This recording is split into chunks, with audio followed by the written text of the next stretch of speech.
চলো বন্ধুরা প্রথমে বান্ধবীর ভিডিওটা দেখে আসি, তারপরে দুষ্ট পোলাপানের করা লিজেন্ডারি কমেন্টগুলো পড়বো। তো লেটস গো।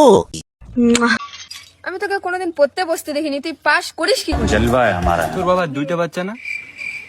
কিন্তু কেন? বলেন কি? তো চলিए शुरू करते हैं। এইভাবে যদি পড়া বুঝতাম তাহলে প্লাস পাইতাম। ঠিক বলেছো। যারা কিছু বুঝো নাই তারা ঠ্যাং তুলো। এইখানে লজিক দিছে, ওর বাপের দুইটা বাচ্চা কিন্তু কাম করতে দেখে নাই। আমার মতো অবুঝ শিশুগুলা কই? বলার সাথে সাথে আসল জিনিসটা বুঝা ফেলা পাপিগুলা কই? সঠিক বলেছেন। চলো বন্ধুরা প্রথমে ডলফিন আফার ভিডিওটা দেখে আসি, তারপরে দুষ্টু পোলাপানের করা লিজেন্ডারি কমেন্টগুলো পড়বো। তো লেটস গো। এই সোনামণি, এই সোনামণি, ঠিক আছে হ্যালো নতুন নতুন।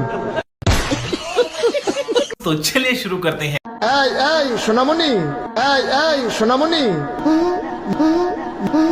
ঠিক আছে হ্যালো নতুন নতুন।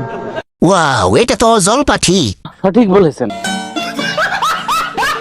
এইটা হুজুরের ডলফিন। ভাই আপনি তো লিজেন্ড, হুজুরের জিনিস বুঝা ফেলাইছেন। ডলফিনটা আসলে খারাপ না। ঠিক বলেছো। সঠিক, আজকে প্রথম দেখলাম জান্নাতি ডলফিন। এইটা তো মেশিনালা ডলফিন। প্রথমে কপাল্লা বন্ধুর বওলা কাপড় ব্লগারের ভিডিওটা দেখে আসি, তারপরে দুষ্টগুলো বানান করা লিজেন্ডারি কমেন্টগুলো পড়বো। তো লেটস গো। চেহারার দোষ দিয়া লাভ নাই বড় ভাই, আপনার কপালই খারাপ, সেজন্য আপনি আজও সিঙ্গেল। ঠিক বলেছো। तो चलिए शुरू करते हैं। কথাটা কেন জানি মনে হইলো আমাকে বললো। যার কেউ নাই তার কুলবালিশ আছে। শালা দের বেটারি।